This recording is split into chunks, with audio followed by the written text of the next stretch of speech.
reúne desde su inicio en el taller de proyectos una serie de características.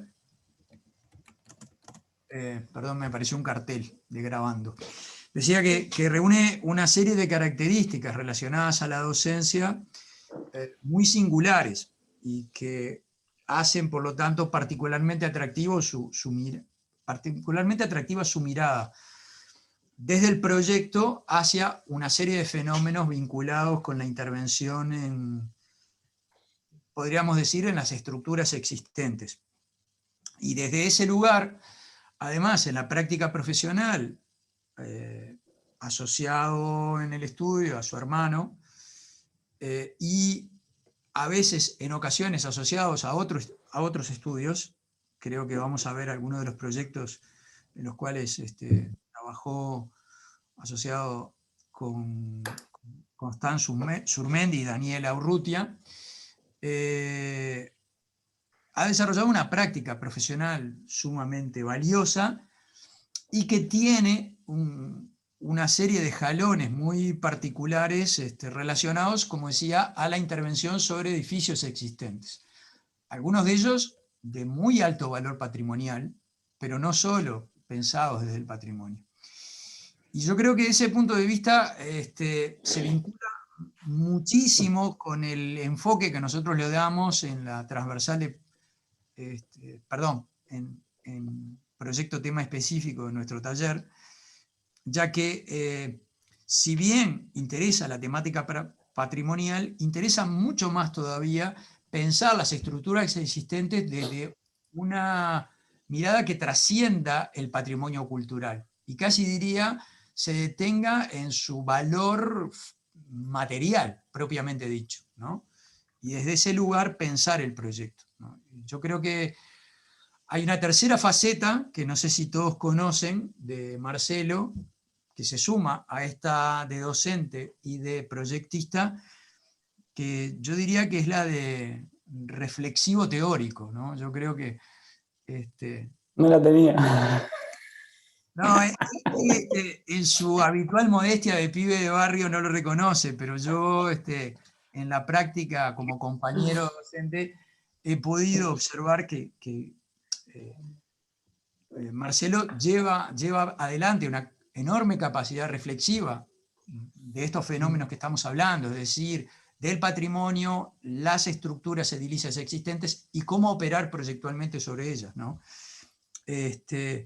Y juntando entonces estos tres perfiles, ¿no? La del docente, la del proyectista y la del reflexivo, teórico, a mí me parece que es bien interesante que Marcelo comparta con nosotros su mirada y su experiencia sobre estos proyectos que hoy nos va a acercar.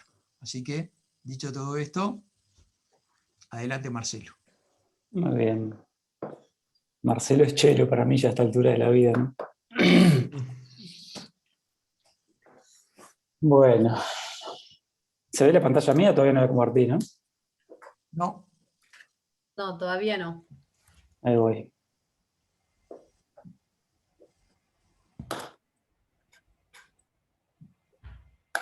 Ahí la vemos. Ahora sí. Perfecto. Bueno, algunas cositas antes. Obviamente, muchas gracias a Ernesto y a Marianita por la invitación y por la gestión. A Héctor por alojarme en su casa. Siempre es un placer cruzar fronteras de los talleres. Creo que no nos cansaremos de decirlo, ¿no? Cuando vamos para un lado o para otro, lo lindo que es charlar en otros lados, nos hace bien a todos, ¿no? O sea, nosotros recibir gente en el taller y nosotros movernos, creo que hace a la facultad un poco más amplia, más grande, ¿no? De sentirnos todos docentes de una misma casa. Y sobre todo en el ámbito del proyecto, de sentirnos como parte de algunos enfermitos que nos gusta tanto la arquitectura y que además hacemos docencia y que nos gusta estar como haciendo estas cosas. Yo acá tengo 3 obritas del estudio, Ernesto, pero después puedo contar el mesón si nos da el tiempo, que es la obra que hicimos con Daniela y con Constance. Pero como en el pedido había 3, yo encaré estas 3, pero la tengo prontita la otra porque forma parte de la artillería que anda siempre por ahí, más estando sentado en mi computadora. Bueno, como decía Ernesto ahí en el inicio, somos un estudio que tuvimos la fortuna de trabajar en algunos proyectos de reactivación de edificios patrimoniales y otros no tanto, pero que sí forman parte de edificios preexistentes, con lo cual tuvimos esa experiencia de trabajar en otros edificios de otros arquitectos y de entrar a trabajar en proyectos que ya existían y de iniciar conversaciones. Antes de arrancar con estas 3 obritas, esta imagen que la hemos usado hace poquito en una charla y me gustaba tenerla como arranque para contarles un segundo del estudio. Nos gusta como la arquitectura, nos gusta esto de pensar la arquitectura que sea capaz de conversar con el territorio en el que vivimos, de que tenga cierta pertinencia, de poder estar haciendo arquitectura desde este lado, ¿no? del sur de América que nos toca vivir, entender estas restricciones que nos tocan todo el tiempo de las economías, y ¿no? Siempre falta plata, entonces hay como una búsqueda siempre como de intentar ser efectivos con los proyectos, tanto en estos de reactivaciones de espacios preexistentes como en todas las obras, ¿no? Siempre hay como una especie de búsqueda de ser concretos, de ser como sencillos, de poder lograr como buenos, no digo más efecto con pocos elementos, sino hacer como proyectos que estén bien, como no pasándonos de rosca y tener como ciertas claridades a la hora de tomar las decisiones y tener cierta como precisión a la hora de gastar el dinero de los demás o a la hora de administrar los programas y los sueños de la gente, ¿no? Me parece que es importante como estar atento siempre como a eso. Y antes de entrar también en el mundo del trabajo con las preexistencias, es una cosa que, como decía Ernesto, la trabajamos en la transversal, la trabajamos en el diploma de patrimonio, es algo que hace un tiempo a esta parte he estado un poco más metido, y a partir de estas obras que tuvimos, como se me mezclaron como los dos mundos, ¿no? De haber trabajado en estas obras y de haber empezado a estudiar un poco más y de entender cuáles son las lógicas de trabajar en edificios que ya están, ¿no? Parece como súper importante esto de cómo nos planteamos una conversación con una preexistencia, cómo empezamos a negociar con el edificio anfitrión que nos recibe. Creo que es súper importante como el entendimiento de que vamos a trabajar en compañía de otro proyecto, y en ese sentido también es súper importante cómo entenderlo, ¿no? Para poder saber cómo es que hay que empezar a laburar con él. A mí me gusta como esa sensación de estar como escuchando en silencio al edificio para saber qué me quiere decir, para yo entrar en sintonía con él, ¿no? O sea, para no hacer un proyecto de uno arriba de otro, sino para hacer un proyecto en conjunto con el otro. Y creo que en ese sentido saber leer es fundamental. Es muy importante saber leer los proyectos con los cuales vamos a trabajar, entender las capacidades espaciales que tiene. O sea, creo que es fundamental eso, ¿no? Como rastrear qué capacidades tiene el proyecto con el que vamos a trabajar, qué capacidades espaciales hay en estos. O sea, nosotros como arquitectos tenemos una capacidad de visualizar siempre un poco más allá y de imaginarnos lo que puede pasar adentro de un espacio, qué otras cosas pueden pasar, ¿no? Qué otros futuros posibles nos podemos imaginar. Y en esta lectura de los proyectos anfitriones es entender la geometría que tiene existente, cuáles las geometrías que subyacen, cuáles son las decisiones que fueron tomadas en su momento, pero sobre todo en estas capacidades de los proyectos de darnos otra oportunidad. Y también en esto de reprogramar para que la contemporaneidad de alguna manera alimente como de nuevas formas de ser habitados los espacios, entender las capacidades del edificio y de lo que podemos hacer con él, ¿no? Entonces, esta era una serie de imágenes que muchas de estas las usamos en la transversal de patrimonio como ejemplo para estudiar. Me parece que es buenísimo también, como siempre que nos enfrentemos como a estos desafíos, encontrar respuestas en otros proyectos, ¿no? Ahí está Chip, Perfil Paulo Méndez, Piñón y Viaplana, un montón, ¿no? O sea, OMA, el Radich, lindos como productora México, siempre hay como para aprender. Para contarles 3 proyectos del estudio, voy a empezar por el Centro de Farmacias, que es un proyecto que hicimos en el año 90, un concurso que ganamos en el 98, que también estaba Cecilia Leiro en el equipo. Y es un proyecto del arquitecto Massué, que queda ahí en Lauro Müller, atrás del Parque Hotel. Esta era la preexistencia, yo siempre bromo con estas imágenes de las cámaras digitales del año 98, ¿no? Y está buenísimo también como darnos cuenta de que este era el mundo que teníamos en el 98, con estas pésimas máquinas, con una definición que se pixelaba todo. Pero este era el edificio que nos encontramos cuando fuimos a hacer la visita de obra para el concurso. Un edificio que estaba en bastante buen estado de mantenimiento en términos generales, ¿no? O sea, una arquitectura bestial, con este trabajo en mármol infernal de la escalera, con estos tamaños de mármol que daban como toda la vuelta de esta baranda en una sola pieza. Y tenemos un micrófono prendido de QCOM BTD. Pero tenía algunos problemitas de humedad de entrada por la aragolla, que generaba estos problemas. Estas paredes completamente tomadas por la humedad y por el descascaramiento. Ahí había unos frescos, que yo siempre me acordé de Willy Ray, lo que iba a decir nos puteó, pero no era una palabra como universitaria, pero es la que siempre sale, o sea, desgraciadamente siempre sale.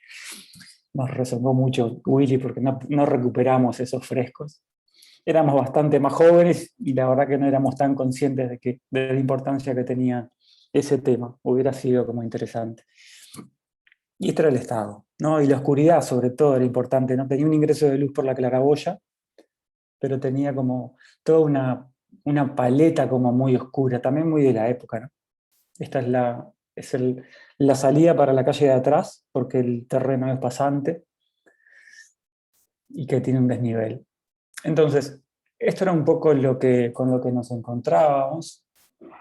Y lo que fue interesante fue cómo colocar el programa que nos pedían, que era oficinas para el Centro de Farmacias del Uruguay, una salita de conferencias, un par de salas, eran 2 salas de conferencias pequeñas, donde una era laboratorio, o sea que tenía que tener una mesada para hacer trabajos de presentaciones, una especie de salón de usos múltiples para asambleas y para algún sistemita como poder alquilarlas, un paquete de oficinas administrativas y no mucho más.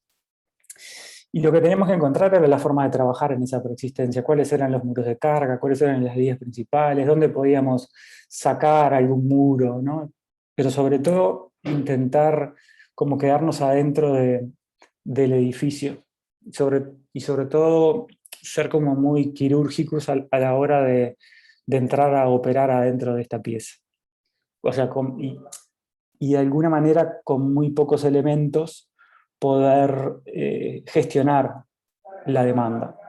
Esta es un poco la sección, entrábamos por arriba en Lauro Müller y salimos para el parque por abajo. Esta era una característica interesante del sitio, ¿no? Porque teníamos como esa posibilidad de doble acceso. Por arriba entrábamos al sistema administrativo y por abajo entrábamos al sistema del salón de esta sala como de eventos. Y ahí lo que estamos viendo es el espacio de arriba, que en algún punto lo podíamos partir al medio, ya tenían unas torretas que eran estas que vemos acá en planta, ¿no? O sea, esta es la planta, pasé un poco rápido por acá, esta es la planta de abajo, la del salón de eventos y uno de las salitas de conferencias. La planta de arriba, sistema, o sea, por acá administración, cafetería, oficinas y directorio, y la otra salita, una sobre otra, y las torretas que tenían 2 niveles, ¿no? Entonces, un poquito esta fue la jugada que nos interesaba como descubrir, y con estos 4 elementos, de alguna manera resolver todos los problemas. O sea, nos pareció como importante esto de entender cuáles podían ser como los pequeños movimientos que generaran la mayor amplificación del espacio disponible. Ese número 1 son los dos niveles de salas una sobre otra, o sea, donde la ventaja era que sacando los muros de carga del piso de arriba, como los sacábamos también abajo, teníamos una ausencia de carga, o sea que no generábamos problemas de carga. El número 2 es un plano vertical de un ladrillo de vidrio que construía toda la secuencia vertical de la escalera. El 3 es una mampara de vidrio que divide lo que es las oficinas de director y las oficinas de los dos pisos del sector de cantina. Y 4 es el sistema de escaleras, ¿no? O sea, entonces, de alguna manera, esta era como el proyecto. A mí en particular, ahora que lo pienso a la distancia, pienso que esto es el año 98, ya hace un montón de tiempo, ¿no? Pero me gusta como que hayamos podido lograr como gobernar todo el proyecto con estos pocos gestos a la hora de distribuir programas. Porque de alguna manera, esto que les decía al principio, ¿no? La distribución programática viene de la mano de entender y capturar y darnos cuenta de qué puede ir en cada lugar. Esto es un manejo del programa, lo que les contaba recién, nivel 0, nivel 1, nivel 2. Esta es la fachada de Lauro Müller, que tiene una ornamentación descomunal, la verdad que es como súper dramática esta fachada, muy potente.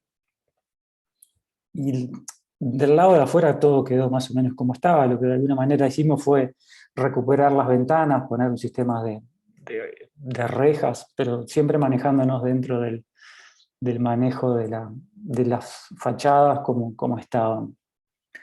Esta es la sección desde el otro lado, donde vemos el sistema vertical. La escalera obviamente queda intacta. El patio principal es intocado, era que la joyita, ¿no? de este edificio. Este es un corte que entregamos para el concurso, donde ahí vemos como la secuencia de la doble pared de la piel de madera que cubre las salas de conferencias, la piel de ladrillo de vidrio que sube y trepa hasta la azotea, y el sistema de este espacio en doble altura de la sala de directorio y el entrepiso intermedio que nos vinculaba a las dos torretas.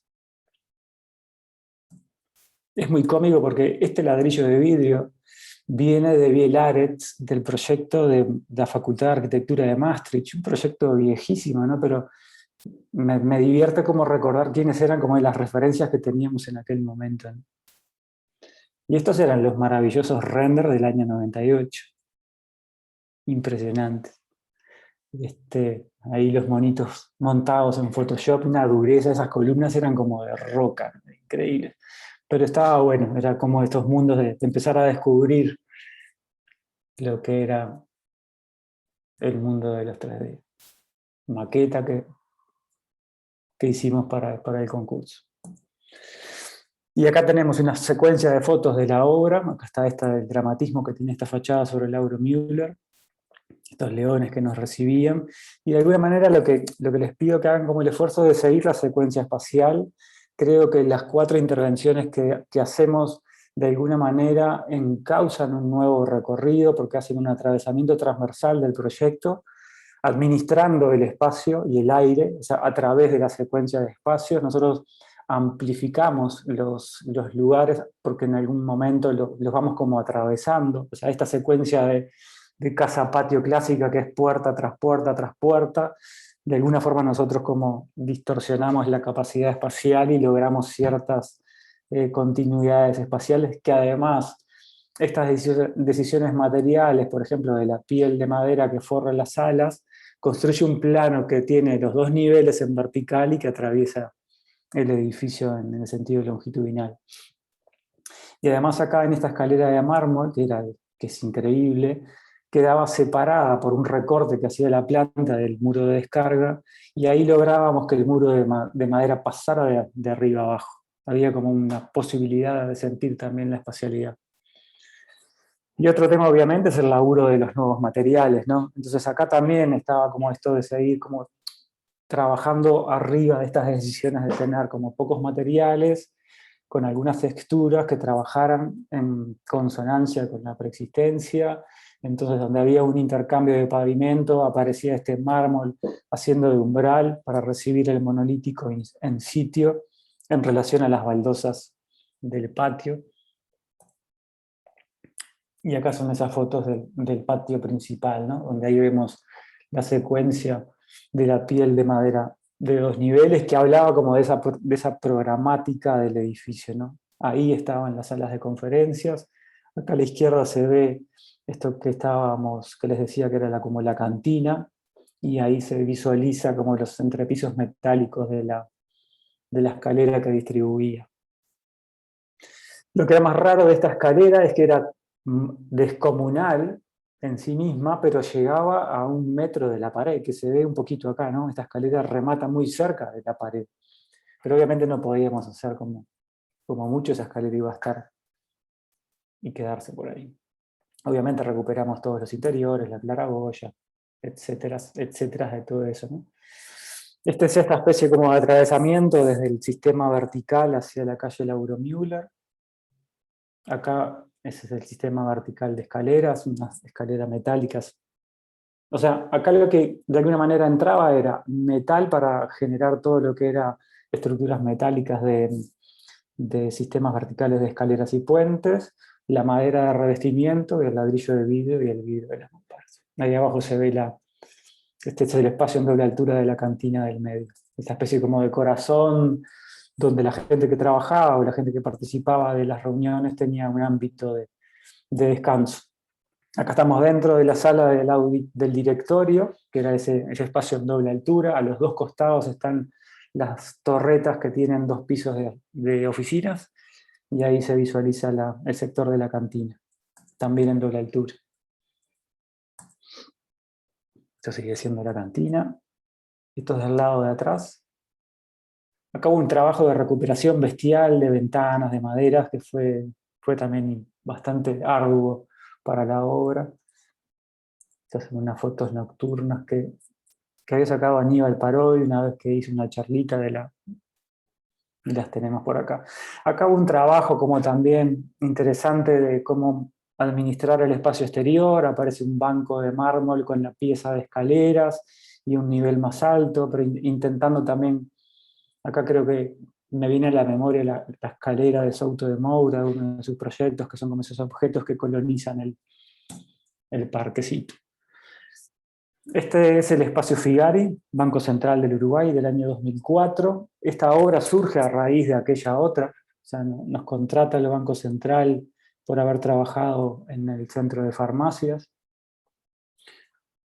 Esto fue una obra muy loca porque tuvimos como menos de 2 meses para recuperar la planta baja, porque tenían que presentar los premios Figari, y entonces hubo que hacer como un trabajo increíble en términos de velocidad para poder llegar antes de fin de año a poder entregar ahí mismo los premios Figari. El encargo este fue particular porque en la planta baja era donde ellos querían hacer la galería de arte.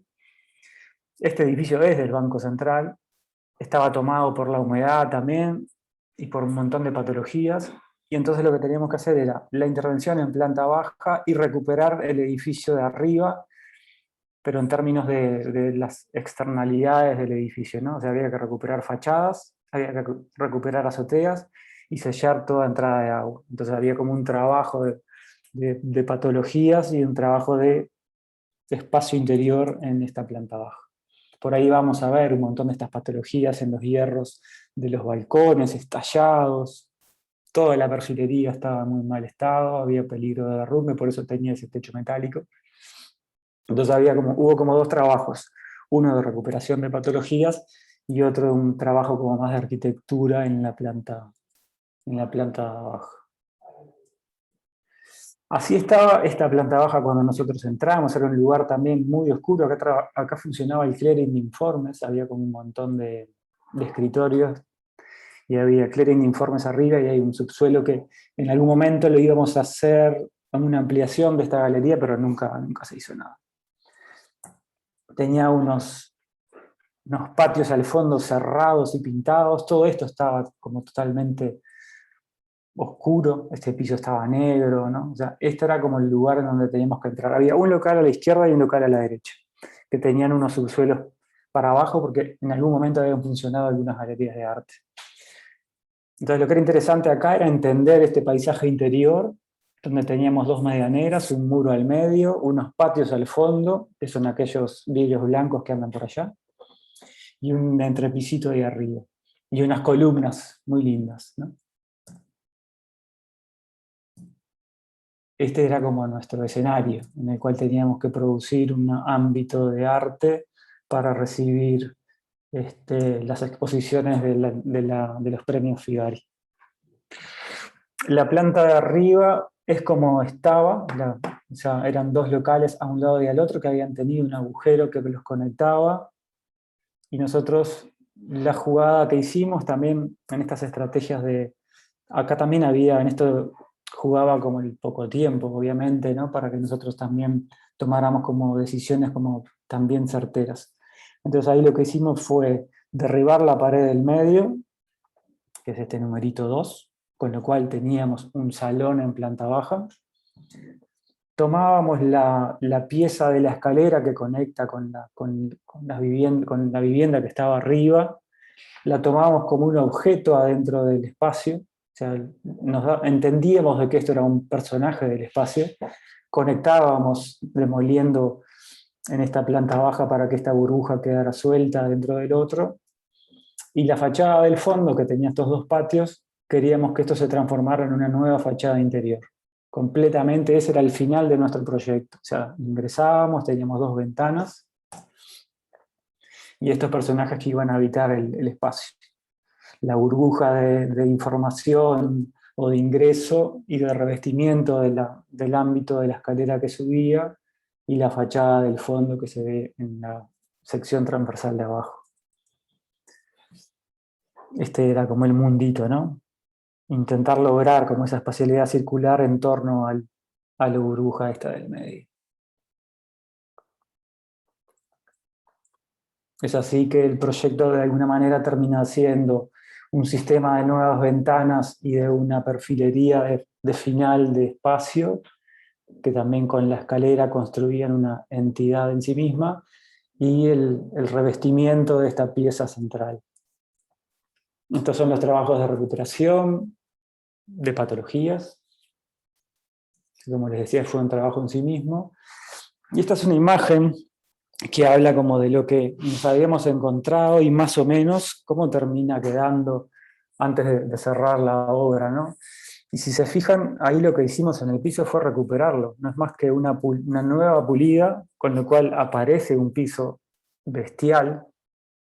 Era increíble, cuando terminamos esa pulida parecía broma que era el mismo piso. Los patios del fondo, que eran como muy oscuros, ahora empezaban a tener luz.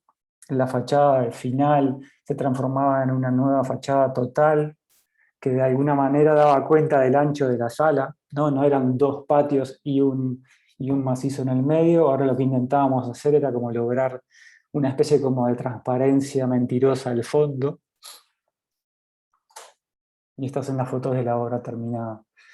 De alguna manera, la incorporación de estas ventanas metálicas, o sea, en contraposición a la preexistencia, para entender que nuestra intervención tiene una contemporaneidad, tiene una época diferente, entonces, en cierta medida, es que entramos con un lenguaje diferente, ¿no? Entonces, el metal blanco, en cierta medida, fue como parte de esta paleta de materiales. Estos macizos laterales opacos es porque acá a la derecha había una subida de servicio hacia las plantas altas. Entonces, obviamente, en este juego de simetrías construíamos estas ventanas.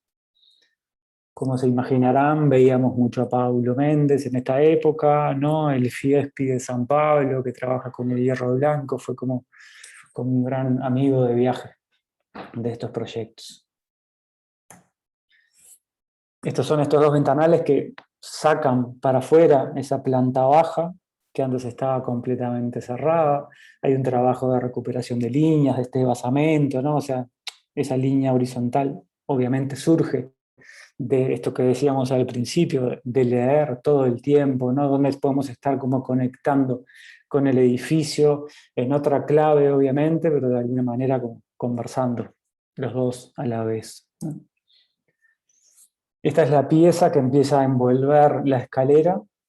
Por ahí estaba un infobox donde te recibían y te daban folletos. Era una capsulita de cristal y de madera blanca. Entendíamos que esta burbuja interior podía ser tomada, obviamente, por edición gráfica para las exposiciones que hubiera ahí adentro, ¿no?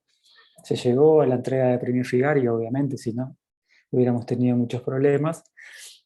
Pero de alguna manera esta pieza, que si la miramos del lado interior, son muros portantes con una escalera que va para arriba, acá quedaba como dentro de la historia de estos espacios de arte, ¿no? O sea, como muy sutil, con un perfil que generaba esa uña inferior para recibir los paneles de madera, y que fuera como un objeto dentro del espacio. Por allá se ve esa escalera que les decía que subía a la planta alta. Acá estaba montando la exposición. Esta es la fachada del fondo. A mí lo que me gusta mucho de esta pieza metálica total es esto de haber recuperado como una ventana de todo el ancho del espacio, haber entendido de que había una oportunidad de cambiarle la escala al lugar, de asumir de que no eran dos patios. O sea, me gusta como pensar esto de que somos capaces de alterar la escala de los espacios, entendiendo cuáles son las posibilidades de trabajar en esta continuidad de una pieza entera de hierro blanco que hablaba de estos cristales, ¿no? Lo que era muy divertido, que ahí atrás están los baños, en estos vidrios opacados al ácido están los baños.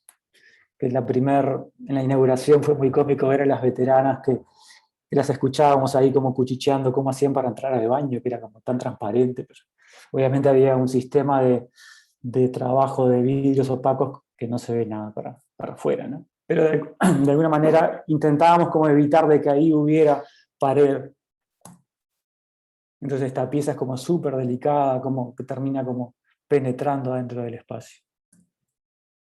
Los baños adentro son unas burbujas blancas donde la mesada termina siendo un objeto que se encastra a las paredes y es una bacha horizontal. Entonces el trabajo de las piezas, estos son los patios, con las ventanitas de ventilación de las oficinas de arriba y el baño de planta baja. Eso quedaba cerrado con una reja porque como todo el edificio arriba no tenía ninguna recuperación más que la azotea, teníamos que tener un tema de seguridad, máxime que había obras de arte. Eso era el espacio Figari, y esto es Casa Yandi, del año 2012, ya esto es bastante más acá en el tiempo. Yandi es una empresa de logística naviera que ahora cambió de nombre, se llama Nodus o algo así. Y Yandi lo que hizo fue comprar en la calle Rincón el edificio del Crédit Agricole. Y había hecho una especie como de concurso por invitación a algunos estudios desconocidos de la gente que trabajaba ahí. Llegaron a nosotros, no me acuerdo mucho por qué. ¿Saben por cómo llegaron a nosotros? Uno de los gerentes de una de las partes había sido alumno mío de taller. Increíble, está bueno eso, ¿no? Llevarse bien con los alumnos, capaz que trae trabajo. Y entonces caímos como invitados. Y compran el Crédit Agricole, y lo que ellos hacen es no solo compran el edificio, sino que compran todo el equipamiento del banco. Entonces compran las computadoras, los escritorios, las mamparas, todo. Entonces el pedido era hacerle un cambio de fachada al edificio y reformar la planta baja, porque la planta baja estaba como ven ahí, es una cruza entre planta baja y subsuelo, con lo cual no tenía acceso, ¿no? Era esta ochava por la esquina. Este es el edificio del Crédit Agricole. Me acuerdo que obviamente Ernesto también se debe acordar porque charlábamos con él de la Comisión de Ciudad Vieja cuando estuvimos con este proyecto. Con Ernesto fue con el que conversábamos qué podíamos hacer, qué no, etcétera, etcétera.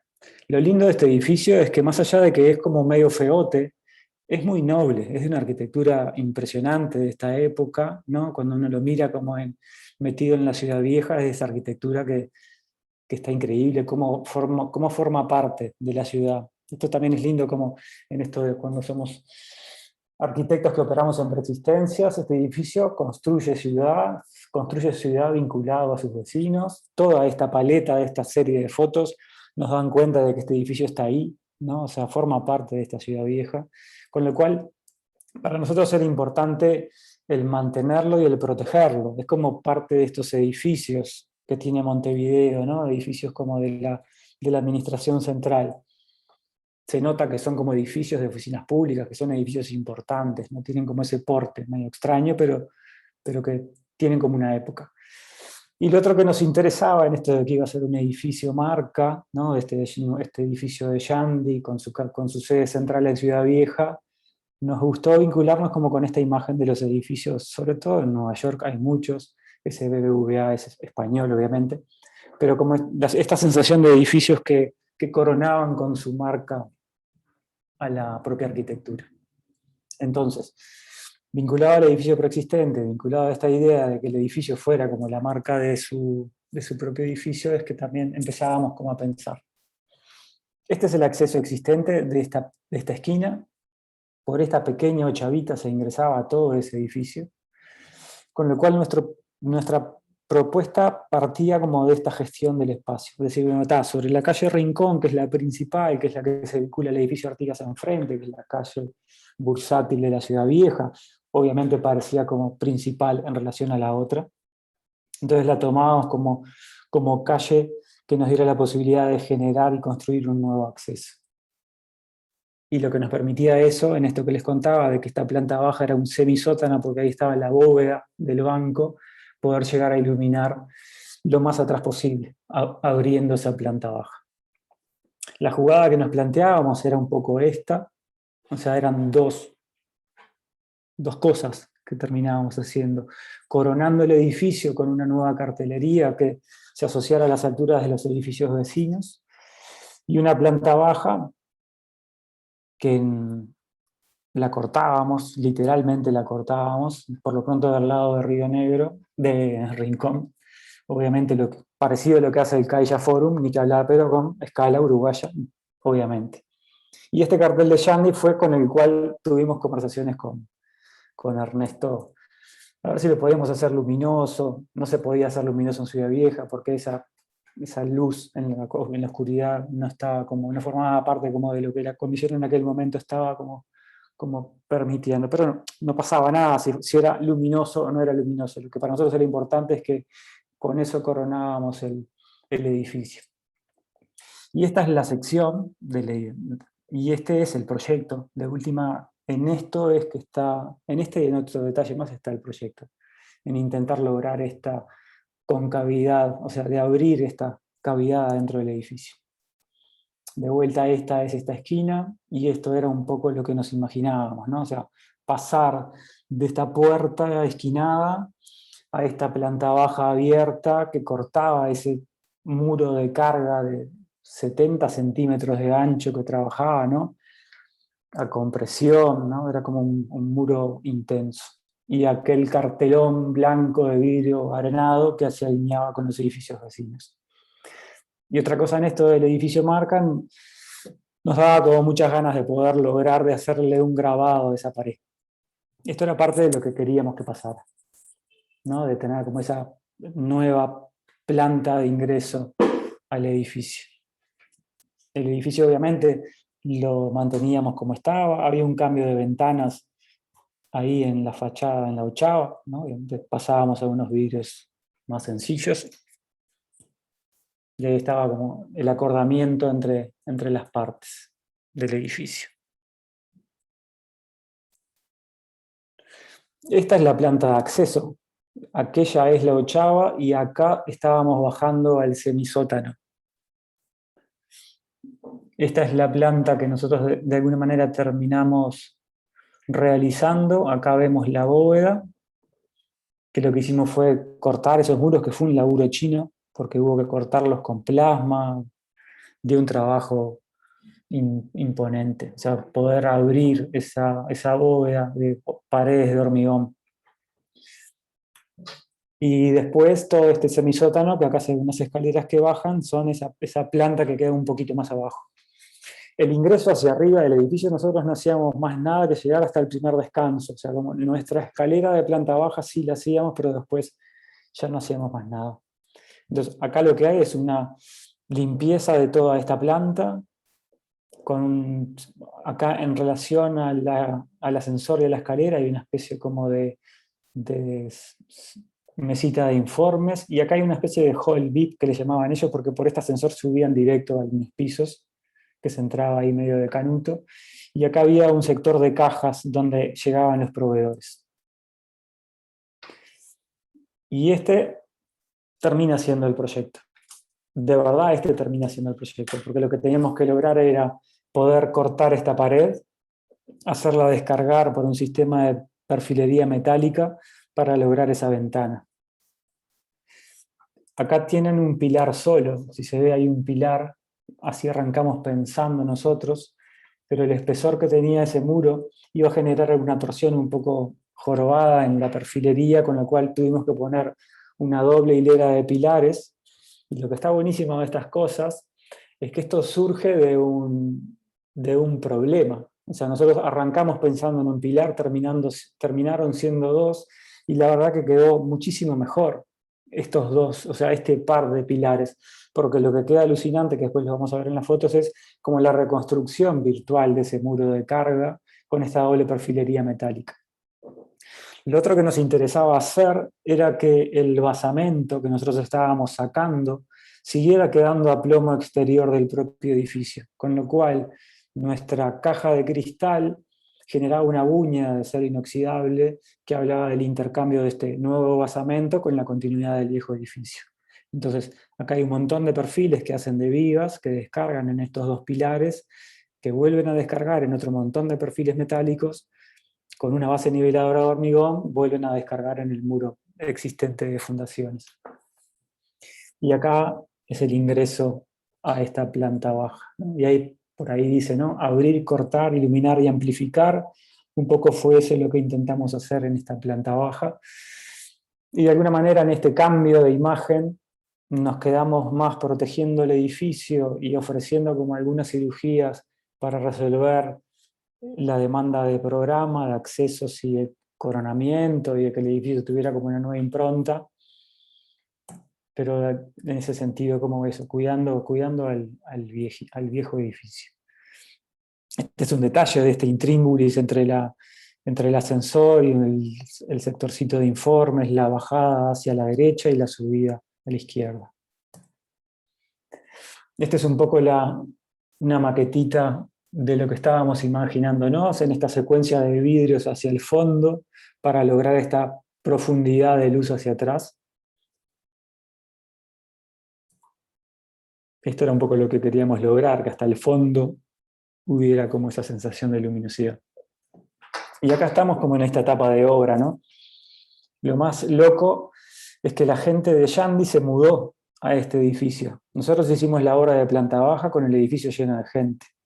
Imagínense el susto que tenía el ingeniero de la empresa constructora cuando estábamos cortando este muro, ¿no? Obviamente se tomaron todas las precauciones, fuimos cortando tramo a tramo entre pilares, ahí se ve restos de pared, ¿no? O sea, cortábamos, poníamos vigas, poníamos pilares, descargábamos, rompíamos uno, y así con todo. Pero era muy loco tener a la gente trabajando arriba nuestro. Lo que es bestial de estas imágenes, que el proyecto ya empieza como a dar sus frutos, ¿no? O sea, este ahuecamiento que genera acá se ve clarito, ¿no? Y acá lo que es interesante, por eso cambiaba de tema, es los refuerzos que tiene la estructura metálica para lograr que esta descarga llegue a pilar. O sea, acá hay unos perfiles C montados, pero en los pilares hay un refuerzo para que las alas no se deformen, entonces ahí de alguna manera se las arriostra y transmiten la carga mejor.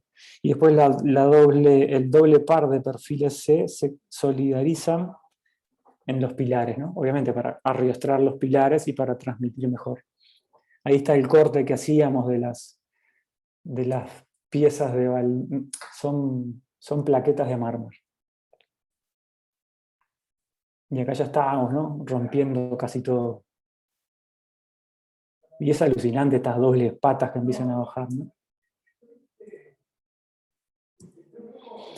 Ahí estamos ya visualizando el ingreso por la esquina y esta bajada al semisuelo que teníamos y la luz que ya empieza a entrar, ¿no? Acá ya estábamos con el sistema de todos los hidrorrazos, de a poquito limpiando la obra. Esta etapa es muy cómica porque acá tenemos la uña de acero inoxidable que hacía la transferencia entre los dos, sobre todo entre los dos plomos, el pétreo y el transparente del vidrio. Acá a la derecha lo que nunca pasó por un tema de presupuesto, iba todo una especie como de fachada nueva de las subestaciones en acero inoxidable, que finalmente la hizo Yandy, pero por su cuenta, la terminaron haciendo después. Esto quedó por un rato así.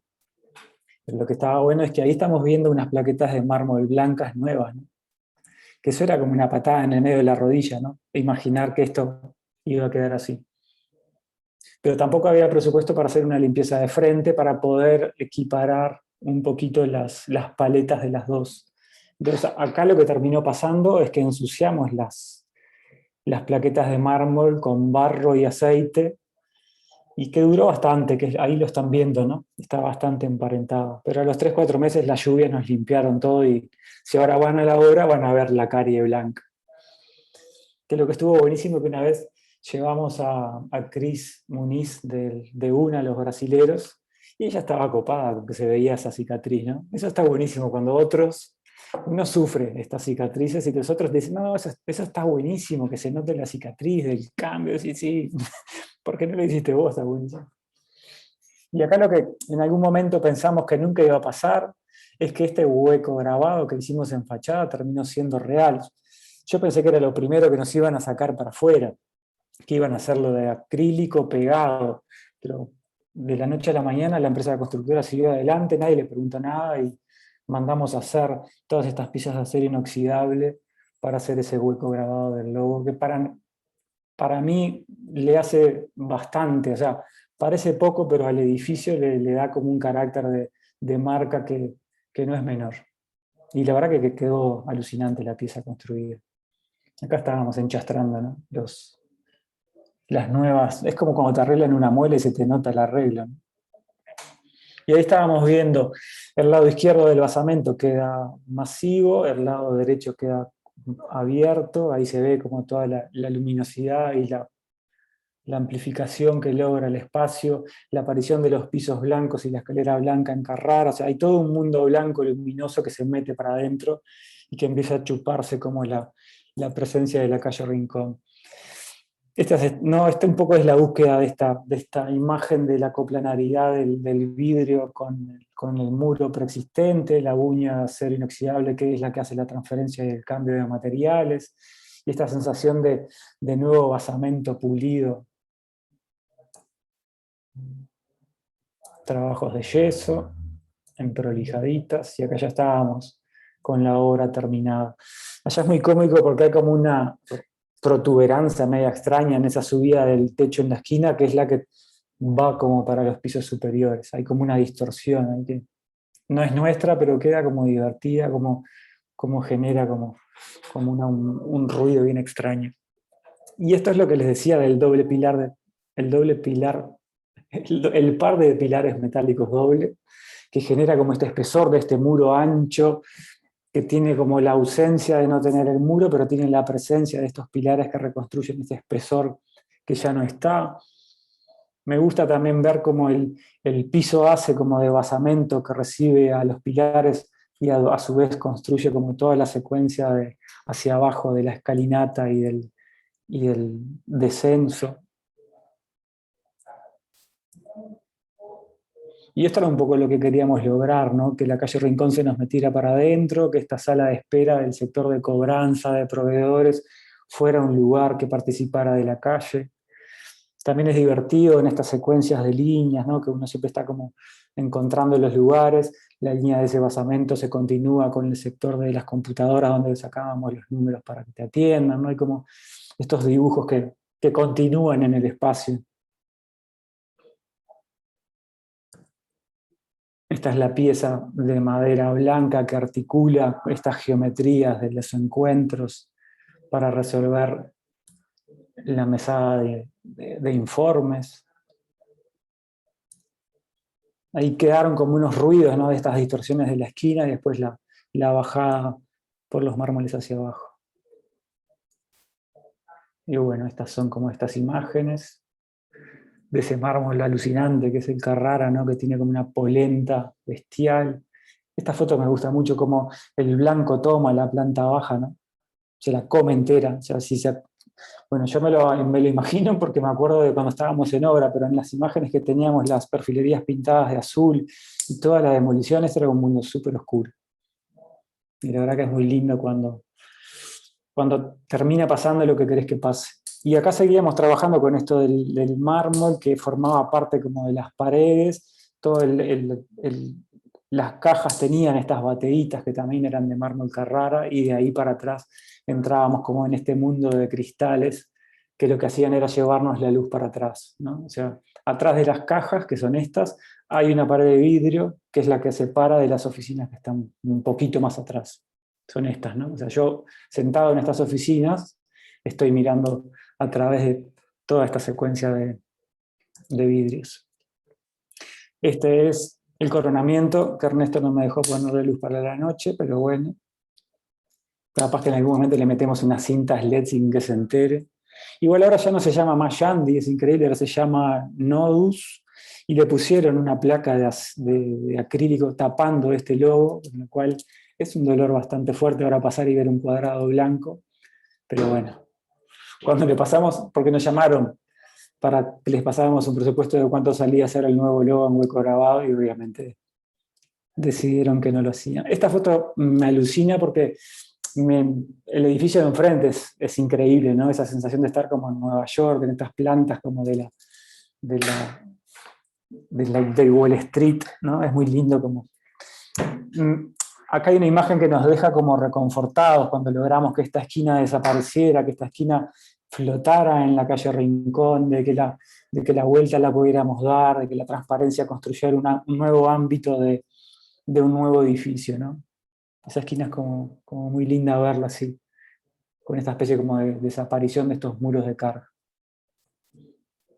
Esta es la foto que veíamos del otro lado, con una obra ya más terminada, donde se ve como ese plano de vidrio, y este es el tramo de escalera que hacemos nosotros, que obviamente trabaja con el mármol Carrara de la planta baja.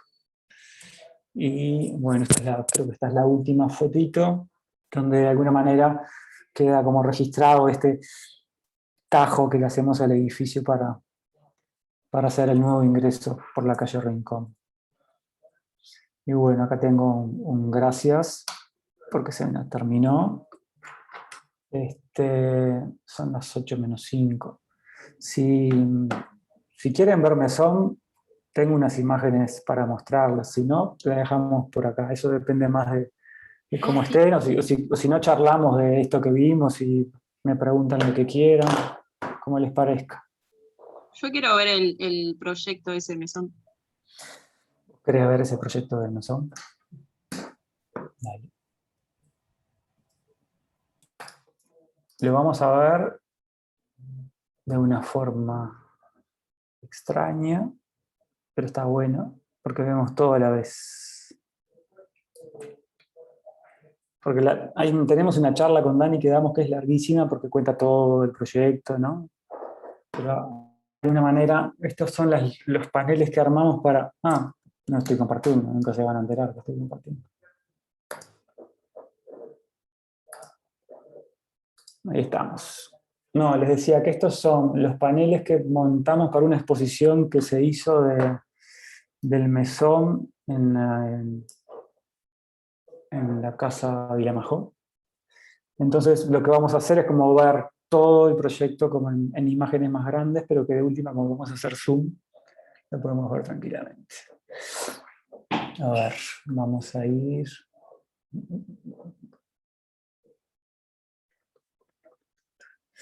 Acá, vamos a ir a esta imagen. Esto es el mesón... perdón. Este es el mesón de Vilamajó. Lo que nos pasó cuando nos hicieron este encargo, increíblemente, les voy a contar la verdad, porque a veces no la contamos, pero es la verdad, el que termina comprando el mesón es mi cuñado, que un fin de semana se fue a comprar unos terrenitos para hacer unas casitas. Pero de verdad, fue a comprar unos terrenitos para hacer un par de casitas para alquilar. Y en la inmobiliaria se terminó encontrando con una persona que le dijo, ah, está esto, que está hecho mierda, perdón, que está en mal estado, que tiene un montón de deudas y esta gente lo quiere vender, no sé qué, no sé cuánto. Y nos llamaron, che, ¿te parece? Digo, es una locura comprar esto, es una demencia. Bueno, esa gente que tiene optimismo por demás, bueno, pero ahora la sacamos por $100 el metro, ¿no? Bueno, le decíamos que no comprara, finalmente terminó comprando el mesón. Entonces nos llegó este encargo a mí y a Dani, y obviamente lo hicimos, ¿no?, con los dos estudios, yo con Martín y Daniela con Constance Urmendi con el estudio UZAA. Y cuando nos llega este desafío, doblemente desafío, porque era como un laburo trabajar en Vilamajó, ¿no? O sea, si fuéramos franceses sería como trabajar en una obra de Le Corbusier. Pero nada, nos tocaba trabajar en Vilamajó, en el Mesón de las Cañas, y lo que pasaba es que no había mucha información. En el Instituto de Historia no había información de la obra, porque fue una obra que agarra a Vilamajó, ya estaba enfermo cuando él estaba haciendo el edificio o gestionando el tema del edificio de las Naciones Unidas en Nueva York. Entonces es un momento de Vilamajó en el que se enferma y se termina muriendo, y la obra la gestiona sobre todo, ay, se me fue el nombre del bebé, del bebé de Odriozola. El bebé de Odriozola era el que le estaba gestionando la obra acá desde Uruguay mientras él estaba en Nueva York, y se comunicaban por carta y por croquis. Entonces, este es el mesón en el estado original, ¿no? Una pieza increíble, maravillosa, que trabajaba en las sierras, con estos materiales que Vilamajó de alguna manera en el diseño de Villa Serrana también los toma, ¿no? Forman parte como de toda la construcción mental y conceptual que tiene Vilamajó de cómo trabajar en la villa. Y este es el único dibujo que había del Mesón de las Cañas. Y estos son unos croquis del Mesón de las Cañas, pero en un estado inicial anterior. O sea, si ustedes ven esto, no tiene nada que ver con el mesón real, ¿no? De esto sí había estos dibujos, pero que no tienen nada que ver con el mesón, ¿no? O sea, este era un mesón, pero obviamente este es otro mesón. Estas son unas fotos del SMA, del estado en el que estaba, maravilloso, en los años 60 y 70. Y esto era el proyecto que él tenía para el mesón. Eran una serie como de habitaciones vinculadas a un pabellón de comedor, ¿no? Esta versión, ¿no? O sea, esto es donde más o menos ahora está el Mesón de las Cañas, y acá había una secuencia como de otros bichitos por ahí. Acá había algunos recaudos de las cerchas, porque fue como muy difícil reconstruirlo. Y es muy cómica esta cartita que le manda Odriozola a Vilamajó, que se las ve porque es muy cómica. Dice, aquí le mando a escala, porque encontramos un sulfito que había una cercha dibujada, y atrás decía, aquí le mando a escala el esquema del corte del comedor. Me interesa su opinión de apero respecto de los palos del frente. Vea los croquis, tiene tiempo de modificarlos y hacer, si quiere, una casa más seria, de esas que no se pasan de moda. En los dormitorios no tiene tiempo de modificar lo general, por lo menos en el pabellón de más arriba. Y esta era la forma en que se comunicaban estos dos, ¿no? Increíble. Y este era el pabellón del mesón, y nosotros nos lo encontramos así. Nosotros cuando fuimos a la obra, así estaba el Mesón de las Cañas. Este era el estadete con el que nos encontrábamos, ¿no? Había sufrido incendios, había sufrido demoliciones, faltaban un montón de palos, faltaban pedazos de techo, pedazos de techo. Esta era la piscina, este era el estado de las maderas, esto es un baño, estas son las chapas, ¿no? Miren lo que es el estado de esto, ¿no? Por eso no nos creían que iba a salir más plata de la que se pensaba. Pero lo interesante de esto era cómo negociar con la escasez de planos para recuperar este bicho. Entonces lo que de alguna manera hicimos fue como un trabajo de detective, fue como empezar a bichar dónde, ¿no? Esto es muy cómico, ¿no? Pero hacíamos esto mismo. O sea, veníamos acá y decíamos, bueno, por acá pasaban 2 palos. Esos 2 palos, entonces íbamos a la obra, volvíamos a dibujar, íbamos viendo, ¿no? O sea, todo esto son restos de cosas. Por acá también pasaban 2 palos, ¿no? Entonces fue como un trabajo medio de ir y venir todo el tiempo para recuperar este bicho, ¿no? Grado de patrimonio altísimo, ¿no? O sea, esto está más protegido que cualquier obra. Entonces, era como un desafío bestial. A esto nosotros hacemos una propuesta de proyecto para la Intendencia de La Valleja y la Junta Departamental para que le diera como la aprobación, y a la Comisión de Patrimonio también, donde había como 2 proyectos. Uno que era la recuperación del mesón y adecuarlo como al mundo contemporáneo de la hotelería y la gastronomía. Tenía que sufrir algunas modificaciones, sobre todo en las habitaciones, que ya había tenido una ampliación en el año 70, que habían metido unos baños. Nosotros teníamos que mejorar esos baños para darles calidad para el alojamiento, y en lo que era cocina, obviamente, ¿no? Entonces nosotros habíamos hecho una propuesta también de ampliación de unas 12 viviendas más. Nosotros colocábamos una pieza por encima, que es esto que ven por acá. O sea, nosotros de alguna manera protegíamos el mesón y su escape de vistas hacia las sierras, y nosotros nos colocábamos del otro lado. O sea, intentando obviamente, que acá se ve en el corte, acá abajo, nos colocábamos también asumiendo como esta secuencia de espacios horizontales, como hace Vilamajó en todo el proyecto del mesón. Nosotros nos colocábamos fuera del ámbito de gestión de este lugar de las piscinas y las vistas hacia el Cerro Guasubirá, y nos poníamos del lado de arriba. Obviamente trabajábamos con este sistema de maderas de eucaliptus, hacíamos como, ¿no? Las usábamos como para nuestro propio edificio, también las oscurecíamos y tal, pero era obviamente una obra nueva, con mejor, o sea, lo que teníamos que lograr, que era parte del pedido, era otro tipo de habitación, un poco más bacana, ¿no? Que pudiera tener como otro tipo de precio, obviamente. Estas son súper austeritas, ¿no? Son como mínimas estas habitaciones. Finalmente, esta ampliación obviamente nunca se hizo, ni creo que se haga, pero era una pieza que a mí nos gustaba pila, ¿no? Como esta piecita como súper sobria, de geometría, de hormigón y madera, con estos paneles corredizos y esas habitaciones, que por acá vi una foto de esas habitaciones, se me escapó.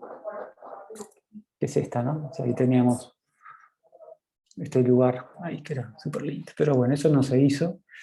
Y después tenemos la obra, después de que logramos resolver cómo era todo, lo dibujamos, hicimos el ejecutivo, hicimos un montón de cambios, sobre todo en las patologías que habíamos descubierto, ¿no? O sea, la fundación había sido un problema, los pilares, el proyecto los tenía embebidos en el contrapiso de hormigón. Nosotros lo que hicimos, que no es ninguna novedad, es lo que tenemos que hacer, ¿no? O sea, separar la pieza de madera del hormigón. Hacíamos unos dados nuevos con unas platinas metálicas galvanizadas, hacíamos un pequeño tajo en el tronco y poníamos el pilar. O sea, aquí hubo un trabajo de estructura, se recalcularon todas las cerchas, porque teníamos que comprar madera nueva, entonces teníamos que encontrar los diámetros. Estos diámetros son mucho más finos, por lo cual también la estructura un poco colapsó. Y lo que fue medio dramático fue este momento, ¿no? Cuando las cerchas ya no estaban, porque en un momento terminó pasando de que el carpintero estaba desmontando las cerchas. Nuestro plan era tener una cercha montada de testigo y montar copiándolas. Lo que pasó fue que estaba en tan mal estado ese techo que cuando desarmó una cercha, se le vinieron abajo todas. Y esta foto del caballo, fue un día que llegamos y nos dimos cuenta de que no había más mesón. No saben lo que fue este día cuando, ¿no? Desapareció el mesón. Entonces lo que empezamos a hacer fue a dibujar la cercha. Obviamente quedaron las partes, ¿no?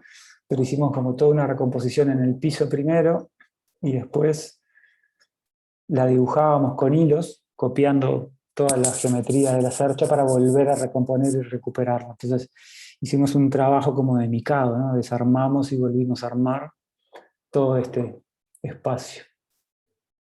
Acá estábamos comprando las maderas tratadas, estas son las platinas que iban a recibir a esos pilares. Y a poquito, por suerte, el bicho empezó a levantarse de nuevo, ¿no? Y la verdad que es un proyecto alucinante, la verdad que es un proyecto alucinante. Y verlo construir o haber tenido la fortuna casi que como de volverlo a hacer fue como súper emocionante.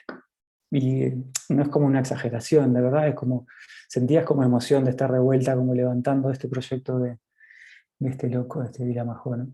Que probamos igual que Gustavo lo hace, ¿no? Que sentías, o como también lo dice Franco, que Ernesto también lo repite cuando Franco habla de la Agencia Española de Cooperación Internacional, eso nos pasaba igual. Era como que charlábamos con Julio y le decíamos, vos, hijo de puta, ¿cómo hiciste este detalle que no lo encontramos por ningún lado? Y había que ir a buscar el agujero donde el palote pasaba y no fue como, esta esquina de acá arriba, que es un relajo de techo, fue un despelote, porque casi que hacíamos la maqueta 1 a 1, ¿no? Esta es la 2, la 3. Acá era el otro detalle que teníamos que cambiar, que son, bueno, este todavía no. En el pabellón de los dormitorios estaba bastante bien, que son estas imágenes que ven acá abajo. Solo lo que hicimos fue sustituir la estructura y volver a hacer el techo. Esto no tenía, obviamente como son palos que van de muro de ladrillo a muro de ladrillo, la descarga no había tenido ningún problema. Hubo que hacer un trabajo de sustitución y no mucho más. Acá estamos viendo ya como la sustitución y la postura de las chapas. En esta imagen de acá abajo, ¿no? Ya vemos al mesón en pie. Fue muy lindo también recuperar las ventanas que son inclinadas un poquito para abajo, ¿no? Con un tema de reflejos y de luz. Es alucinante porque cuando estás adentro y el vidrio está inclinado, vos ves para afuera, o cuando estás afuera ves para adentro, porque si los vidrios, lo hace también en el ventorrillo, ¿no? Les cambia la inclinación para que el reflejo no te impida ver. Esta es la 3, esta es la 4. Y este es uno de los detalles que tuvimos que cambiar, que es el tinglado de los costaneros de madera, que habíamos visto el estado en el que estaban todos estos costaneros, ¿no? ¿Qué pasaba? Este sándwich era de costanero y esterilla del lado de adentro, nada más. Entonces tenía obviamente montones de problemas. Primero, entrada de viento, primero, entrada de agua. Segundo, alojaba murciélagos. No saben lo que era ese sándwich de murciélagos. Si alguna vez fue al mesón, lo sentías el ruido este como de ratón que chilla, ¿no? Y cuando desmontamos esos costaneros no saben lo que fue. Además de que obviamente se fumigó para que no nos cayeran en la cabeza. Pero todo este detallerío fue como pensarlo para mantener la estética de afuera, pero mejorar el detalle. Entonces lo que se hizo fue como tener un sistemita teníamos la estructura de madera, los costaneros, por detrás había un OSB que estaba asociado, que es esto que estamos viendo por acá. Acá estábamos haciendo una especie de mock-up, ¿no? O sea, probando cómo era el detalle. Entonces, con este sistema de OSB y de chapones y de membranas, lográbamos la estanqueidad y mayor rigidez para ese paño. Por acá están todos los detalles, ¿no? Pero, de los encuentros, de las piezas de engranaje. Lo que estuvo también interesante fue que recuperamos todas las piezas metálicas que tiene el proyecto, de enganches entre los palos, y eso lo recuperamos todo, estaba en buen estado y lo reutilizamos todo. Por acá ya estamos viendo, ¿no? el nuevo deck de la piscina. Acá se puso un deck para afuera porque querían que ampliáramos como un sector de posibilidad de sacar mesas, que suena razonable, obviamente, eso sí, eso es nuevo. Acá estábamos con las ventanas recuperadas, que también recuperamos los herrajes, porque como la ventana es inclinada, se disloca, con lo cual es un herraje bien particular. Y es todo el detallerío de ese momento, ¿no? El tinglado este. Después vamos a la 4, es la que estuvimos. Vamos a la 5. Acá estábamos, ¿no? Haciendo todo este nuevo plano de la piscina. Que la verdad que acá hicimos una jugada porque la piscina era esta, que fue una etapa posterior, que no sabemos quién la hizo, pero que de alguna manera era una preexistencia. Y nosotros lo que hacíamos era generar un nuevo deck más grande. En cierta medida pensábamos con la cabeza de la estructura del mesón, porque por acá hay como un trabajo de, no sé si se ve mucho, pero acá tenemos un palo horizontal, estos dos verticales, pero después acá estos dos que andan por acá son los que reciben en horizontal. Entonces, en cierta medida, como recuperábamos el tema del sistema de pares de pilares que utilizaba Vila Majoa acá adentro. Después, una cosa que nos tocaba hacer, que era nueva, eran los complementos, ¿no? La barra es nueva porque la cocina se modifica por temas gastronómicos y que la cocina se viera mucho más desde afuera. Todas estas maderas que están por acá, que estamos viendo, son las que sacamos del techo, que es una madera muchísimo mejor de las correas del techo, no de los puntales de eucaliptus. Pero todas las correas eran como de una pinotea divina, maravillosa, que se podía recuperar, o sea, había tramos que obviamente se recuperaban.